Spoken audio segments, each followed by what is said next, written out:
Welcome, and thank you for joining with us this evening. I am Risa Hanau and will be your moderator throughout this service. I would now like to welcome Kristen Eintema, the President and CEO of AuthoriCare Collective, with words of welcome. Thank you, Risa. I want to extend a warm welcome to each of you this evening. At a time when we're unable to gather in person, I am so thankful for the technology that allows us to connect in this unique way. I, like many of you, have lost a loved one to COVID. I lost my uncle and was unable to attend his funeral in Texas due to COVID. And I'm appreciative to have this opportunity to lift him up during this service alongside you. As many of you know, Light Up a Life has been a meaningful 36-year tradition for Hospice and Palliative Care Greensboro. Now it has merged with Hospice and Palliative Care Center of Alamance Caswell to form AuthoriCare Collective. We are pleased to extend Light Up a Life to our collective communities. Tonight, readings will be offered by members of AuthoriCare team, board members, and hopefully on the first Sunday of December 2021, we will gather together in person for services that will be scheduled in Greensboro and Burlington. Whether you're attending your first Light Up a Life service tonight or have been attending many years, we are glad you are here. It is our hope this evening will offer you a time to reflect and a time to feel the connectedness to others here in this virtual community. We know we are stronger and more hopeful when we come together. Thank you, Kristen. Lighting a candle on behalf of the community has always been an important part of Light Up a Life. We will be doing that shortly. Later in our service, we will each have a chance to light a candle individually. Now, I would like to welcome John Peterson, Vice Chair of AuthoriCare Collective's board, and he will be sharing a reading, Let There Be Light. John? Let there be light.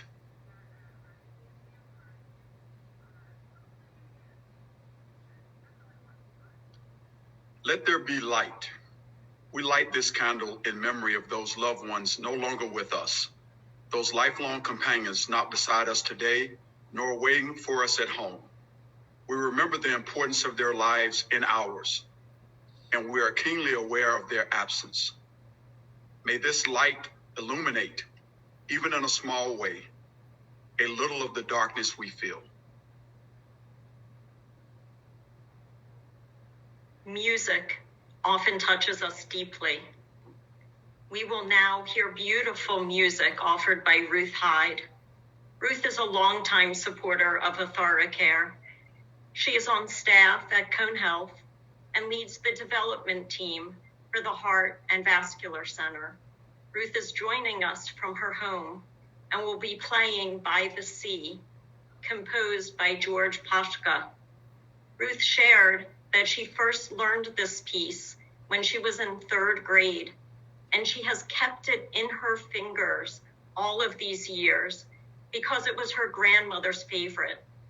So today, she plays By the Sea in memory of her beloved Nana.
So beautiful.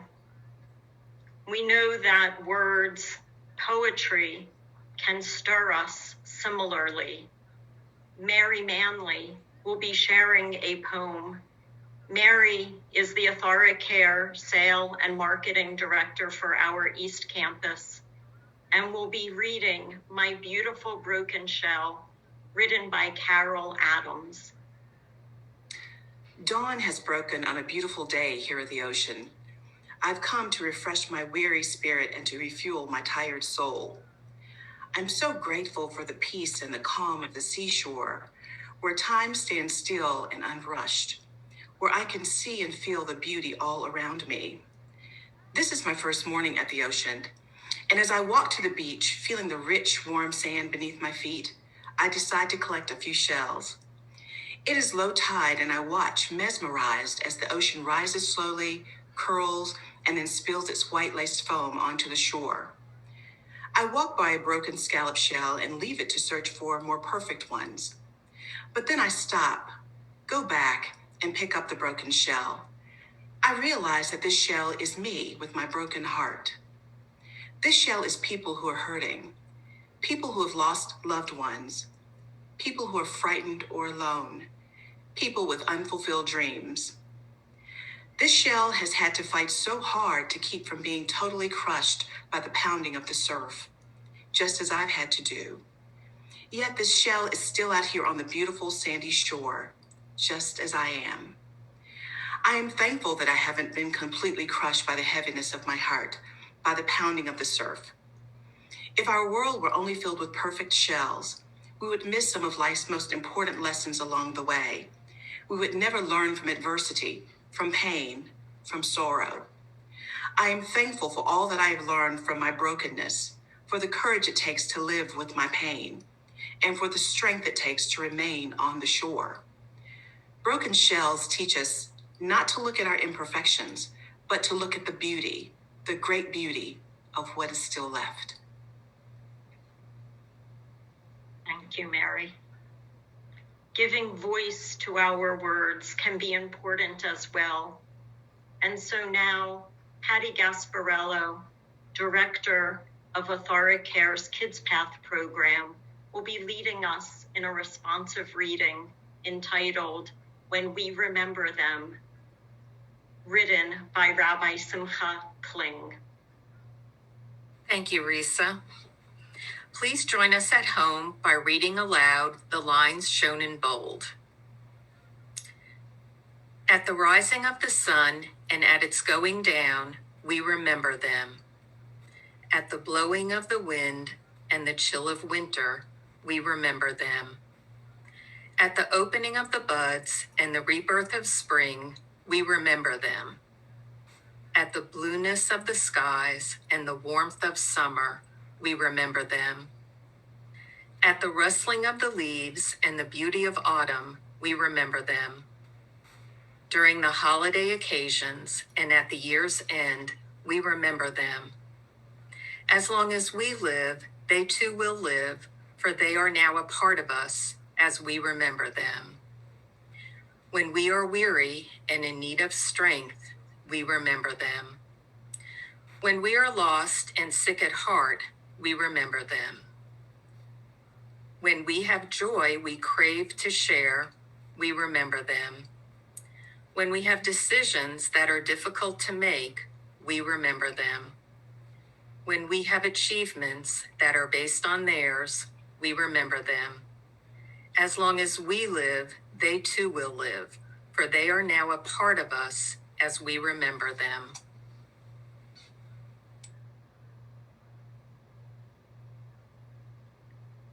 Thank you, Patty, and for all for participating in that. We know that this time is one of deep reflection, and so we now welcome Reverend Courtney Willis, Associate Minister at First Baptist Church in Greensboro, to share words of reflection.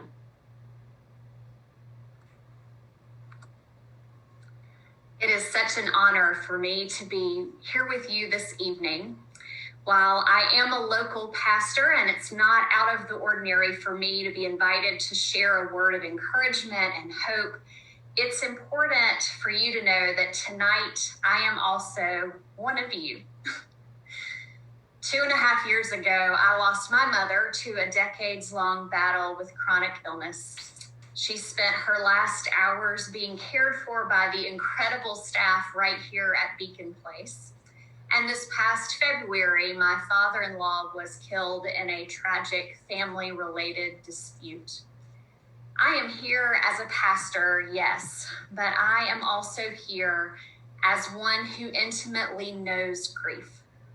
I know what it is to be the caregiver of a loved one in her last years. And I know what it is to lose that title in a matter of minutes. I know what it is to receive a terrible phone call relaying the unimaginable. And I know what it is to spend months and months with questions and uncertainties swirling around in your brain. I know what it is to wonder if you said enough, did enough, prayed enough, loved enough. And yet, I also know what it is to find joy in the remembering, hope in the legacy, and comfort in the arms of a God who does not leave us or forsake us. 11 years ago, when my son was born, he had 6 great-grandparents and 7 grandparents. Because families now take all sorts of shapes and sizes, he entered this world with 14 adults who immediately adored him. But 11 years later, today, he no longer has any living great-grandparents, and 2 of his grandparents have passed. In the last 10 years, I've lost a beloved aunt and a younger cousin. While this still leaves him with 5 grandparents, for those of you who are doing the math along with me, it shows you that he has experienced a lot of loss in his short life. The tricky part for my son is that while confronting these types of losses is a normal, appropriate life experience, it's not quite so normal when your mom is a pastor and has officiated most of those 11 funerals over the course of 11 years. My son has never been to a wedding, but he has attended more than 11 funerals. It was important to me early on that he know and understand how vital it is to welcome grief into our lives. I wanted him to know how appropriate it is to name and claim death in its many forms: painful, complicated, devastating, relieving, shattering, hopeful, and heavy. I wanted him to see the varied ways that loved ones mourn, with tears, laughter, sobs, screams, and silence. Because all too often, we protect not just our children, but ourselves from the very real and very important process and work of grief. And in so doing, I believe we're stealing something away. Stealing the opportunity to be vulnerable with our hearts and with others. Stealing away the chance to relish the memories of those that we love with happiness and fondness. Stealing the experience of sorting through regrets and questions that sometimes linger for months or even years. Because in the vulnerability and remembering, and yes, even in the pain, that is where we truly find and make peace in our hearts. We are more fully human when we allow our difficult emotions to be present. Our struggles teach us more about who we are at our core, what we value in this life, and about our capacity to love. We can choose to honor and celebrate that tough stuff and the hard work of grief. Today, we find ourselves in the midst of a tender season. Regardless of your faith tradition, this time is one filled with light and life and joy. but it can often serve as a reminder of a light that has dimmed in our lives, of a life that's been taken away, or of sadness that floods our hearts in unexpected times and places. And so today I want to offer you and me a word of hope and life and light. Today we honor and remember those whom we have loved so dearly, who were physically part of our lives in various forms. They were parents, family members, children, friends, whatever their roles, they were beloved by us and by God. And while their chairs may be empty at holiday meals, their lights remain with us as we hold them in our hearts. In this season of gift giving, we might also reflect on the gifts that we have received. Those whom we are missing have given us so many gifts. Their gifts remain with us as we remember what they taught us, how they shared with us, the ways that they moved alongside us. I have a friend who has a bad habit of not fully using the Christmas and birthday gifts that she receives. If she's given a gift card, for instance, she will often find that card in her wallet a year or more later. Perhaps you're occasionally guilty of this practice as well. The thing is, a gift is not complete unless it's both given and fully received. Until those gift cards are used, they only sit with half of their meaning. Once they're used and enjoyed for their purpose that's intended, they are fully received, fully experienced, and the giver's intention is fully realized. The same is true for us. Each of our loved ones has given us a gift. Perhaps they have even given us more than one gift. And we are each given a choice to decide if we will receive it fully or only in part. Right now, I'm going to ask you to do something that may feel a little out of the ordinary, but I hope that you will humor me. I want to invite you into a brief moment of holy imagination. I'd ask you to sit comfortably wherever you are. Close your eyes, assuming you're not driving, and follow my instructions. Place your hands in your lap with your palms up. Breathe in deeply, and as you breathe out, let your breath speak the name of one whom you are missing today. Imagine your loved one's face before you. Imagine that he or she is holding a small box in their hands.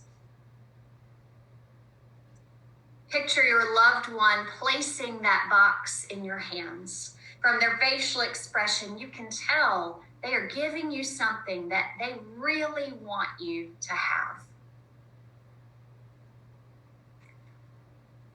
In your mind, open that box and look inside. Inside, you simply see a piece of paper with a word written on it. This is the gift they intend for you. What word do you see? What gift is your loved one passing along to you today? Perhaps they're giving you joy or confidence. Maybe they're giving you sense of humor or intellect. Maybe they want you to have peace or a giving spirit in your heart.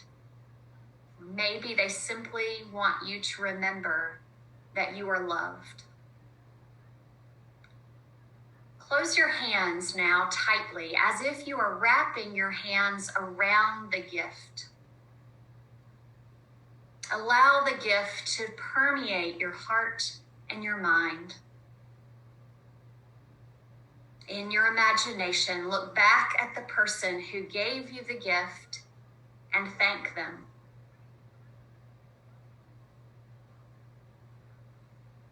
Breathe in deeply again. And as you breathe out, let your breath once more speak the name of this one whom you love. Open your eyes. The ones whom we are missing today all have gifts to offer us. It's up to us to determine what we do with that gift moving forward. Will you hold on to it and use it? Will you make the most of the gift that you've received? Perhaps you've fully received that gift already and you're now ready to share it with someone else. In the Christian tradition, we are in the middle of the season of Advent.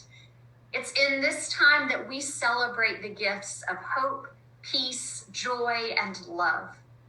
And those whom we are missing today have had a role in showing us those gifts. Hope is offered in remembering the things they taught us that we carry with us. Affinities for specific music or athletic teams, traditions passed on with meaning and care. Hope that their legacy will continue on in the stories we tell, the photo albums through which we flip, the songs we keep on singing. Peace is offered in knowing that their bodies no longer suffer but rest, and that we too can rest in God's peace. Peace from hearts that are full and not wanting. Peace when we are reminded that we do not walk these paths of grief alone. Joy can be found in the laughter that we share. Smiles when you see something they loved. That full feeling that rises up in your chest knowing they would be proud of you. Joy in the confidence that they were delighted in you and you in them.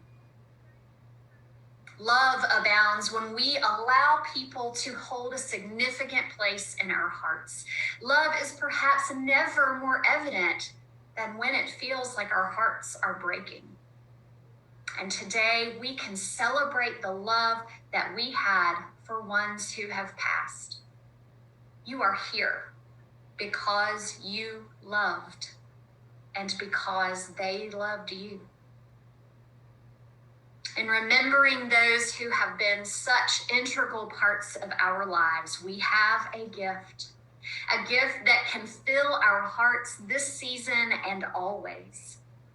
When it's dark and cold and dreary outside, we can sense the warmth and joy of the love that we have been privileged to experience. It's our choice to accept these gifts that we've been given and then to use them to their fullest as the gift givers intended.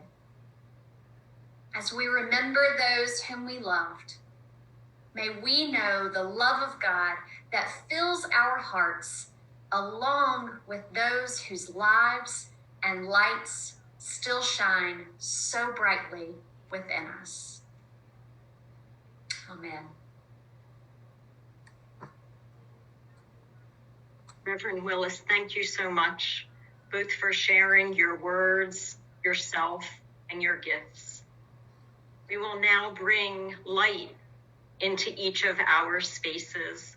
I invite Kimberly Skeen, one of our AthoriCare collective chaplains, to bring light to us. Kimberly? Thank you, Risa. Let there be light. This is the moment in the service that we invite each of you to gather your candle and to light it if you are safely able to do so.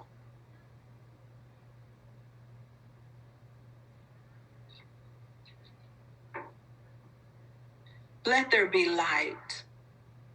We light these candles in the hope that these small flames will bring yet more light into our hearts to replace the darkness little by little. In the midst of our sorrow, we affirm our hopes, sometimes faint but persistent. that life is good, radiant with warmth, beauty, and love. With the lighting of your single candle, we affirm life. As you continue to hold your candle and focus your thoughts on your loved ones, we invite you to listen to a recording of this candle, which was written, performed, and composed by Nancy Pitkin for this service many years ago. Nancy is well known to our AthariCare community, and we invite you to enjoy the music as we continue our reflection.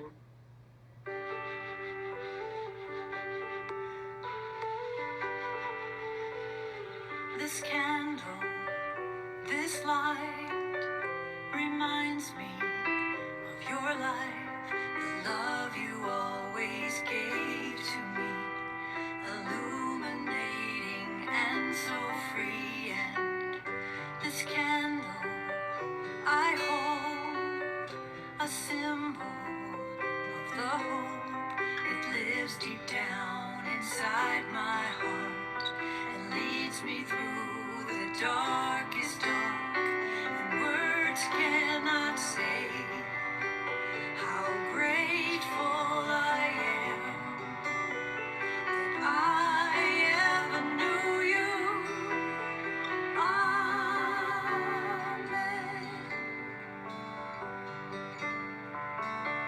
This candle, this light, forever in my sight, reminding me you'll always be a flame that burns eternally, and words cannot say how grateful I am that I ever knew you.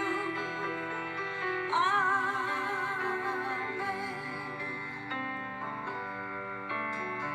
So many times I've tried to make sense of why you had to go. I don't know why, and in the end, I only know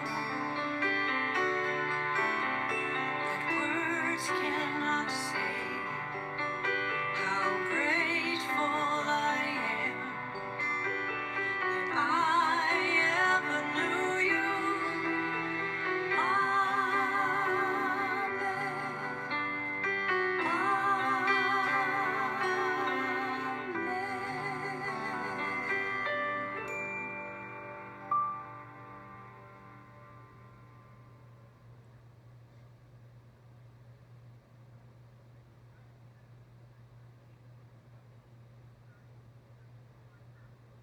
I now invite Kimberly to continue to guide us in our service. Thank you again, Risa. Let there be light. And there was light. Light shows up in many forms, whether candle, cell phone lighting, or a single match. Whatever form that light comes, its purpose is to illuminate our paths and provide us with direction. Tonight, I hope these lights are more than symbols of those who have transitioned on to the next phase. This light is the light that gave you joy in uncertain times. The light that you hold represents the sweet soul that soothed you when you did not want to let go. This light is a symbol of the love of a parent. This light is a memory for partners and spouses. This light is a reminder of the love between siblings. This light holds the laughter of a young child. This light serves as a reminder that our loved ones are not far gone from us. This light reminds us of all the life lessons passed on by those whom we remember. This light, I hope, reminds you of resilience, laughter, love, healing, and hopefulness. It is my prayer that even after the candles of tonight have been extinguished, you will continue to honor the light that has been passed on to you. Let us pause for a moment of silence to honor the loved ones we are here to celebrate.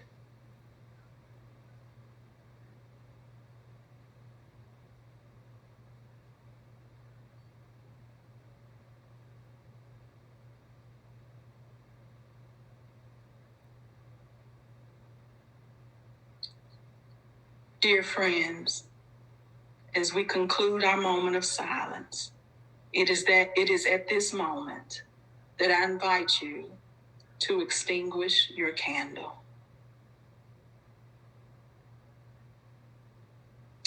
Please join me for a closing prayer. Dear God, creator of all things, we come to you tonight to celebrate the life and legacy of our beloved. We thank you for the time that we shared together. I ask that you continue to comfort those that are experiencing the darkness, and ask that during this most difficult time, they are reminded of the light. Thank you for all those who have joined us on tonight and participate in this service. We pray a special prayer of all those who are experiencing grief and loss. May your love and peace serve as comfort to them, not only tonight, but until they meet their loved one again. May your face shine upon us. Be gracious to us. Look upon us with favor and grant us your peace. Amen. Thank you, Kimberly. We now invite Ruth Hyde to again join us. She will be playing the prayer composed by David Foster.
Thank you, Ruth.